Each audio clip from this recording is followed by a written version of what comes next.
Hello class, how are you today? Today class, we will be having a group activity.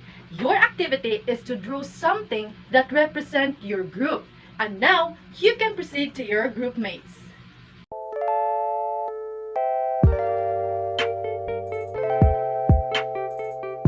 And now, we will show you our graphic organizer about cooperative learning, boosting achievements, and lesson planning. And it will be discussed to my fellow group mates.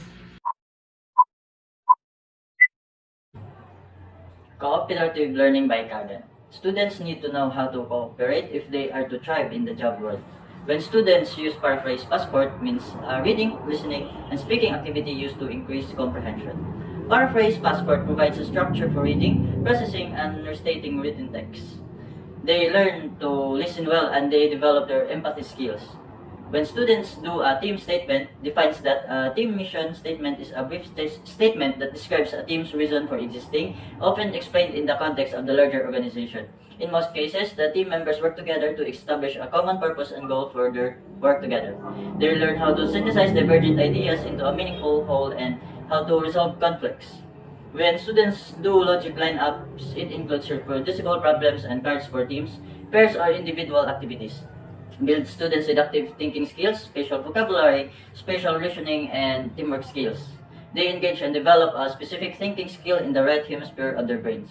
When students do kinesthetic symbols, they engage the motor context and learn alternative ways to symbolize and remember the content. When students do a stand-up, hand-up, pair-up, and then a time pair share, they learn to literally think on their feet and acquire divergent skills.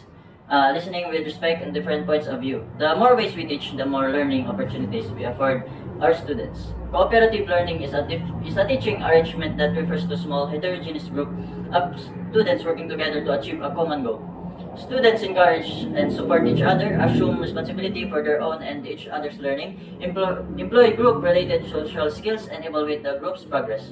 In each of the approaches case, the achievement levels were significantly higher when cooperative learning methods were used as compared individualistic or competitive methods of learning. With the use of cooperative learning, new skills of the students are unlocked and acquired. Every structures of cooperative learning mentioned are good types of learning, which may help the students to learn best. These approaches to cooperative learning emphasize ways to design cooperative learning lessons. It helps to raise achievement of students, provide positive relationship among students, and provide experiences that develops both good learning skills and social skills. In the Kagan model, we say don't do cooperative learning lessons, make cooperative learning part of every lesson. So the teacher not just do cooperative learning lessons, but make cooperative learning in conducting the lesson in the classroom. A teacher must provide an activity which involves cooperative learning of the students. This approach has many advantages, and one of which is the implementation or the integration, which makes the learning fun and successful. This approach relies on simple structures, takes no special materials, no special preparation, and no change in lesson design or lesson content. But cooperative learning becomes integrated into every lesson.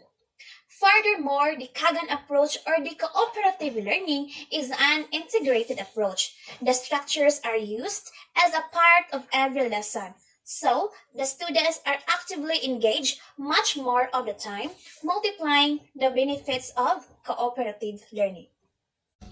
Boosting achievement. First, there is pressure to boast achievement.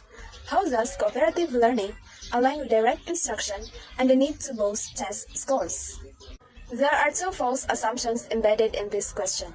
The assumptions among too many educators are, first, we need more direct instruction if we are to boast test scores, and second, cooperative learning is somehow antithetical to direct instruction. To correct the misconception that more direct instruction will boost achievement and test scores, we need only to look at the hard data. In their summary of various meta-analysis of nearly 1,000 research studies, Marzano and Associates found dramatic increases in achievement to the extent teachers use cooperative learning. To correct idea that cooperative learning is antithetical to direct instruction, we need only to look at how cooperative learning structures are actually used by experienced teachers. The most frequent use of cooperative learning structures is to have students reflect on or review ideas presented in direct instruction or to practice skills presented in direct instruction. For example, the teacher has used direct instruction to define and give examples of literary techniques. Following the direct instruction, the teacher may have students pair up to do a rally-robin, taking turns pointing out and naming literary techniques in a poem they are analyzing.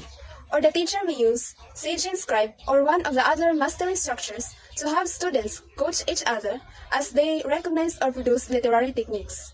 Cooperative learning complements rather than replaces direct instruction. It is used to cement learning that occurs via direct instruction. When learning depends on expert presentation of information or skills, cooperative learning without direct instruction can be the blind leading the blind. However, direct instruction with no cooperative learning can be information in one ear and out the other. And the second, there is a lot of pressure to cover the curriculum. How can I cover the curriculum if I allow time for student discussions, team building, class building, and even silly sport energizers? If we want to cover as much curriculum as possible, we need to stand in front of our class, talk fast, and allow no interruptions. Student questions or student discussion. We will cover the most curriculum possible that way, but students will understand, enjoy, and retain little. The goal of covering the curriculum is noble only, if it includes teaching with understanding and appreciation. And if we want our students to understand and appreciate our curriculum, we need to stop talking on a regular basis and let them talk. It is through students' discourse and the interaction of different ideas that students construct meaning. Often, it is through peer tutoring and coaching that skills are commented. Actually, we retain a great deal more of what we say than what we hear. There is an inverse relation between teacher talk and student learning. But there is more to the story. In today's world, information is fast outdated. It is estimated that the half-life of knowledge for a graduating engineering or psychologist is less than 5 years.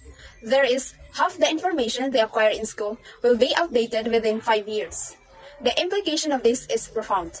If we are to provide our students with skills for success, we must imbue a love of learning. If they are to be successful, our students must become lifelong learners. If they get 100% on our tests, but hate the subject matter and do not leave our class hungry to learn more, we have failed them. The class building, team building, and energizers create a positive class climate conducive to the fundamental goal, creating a love of learning.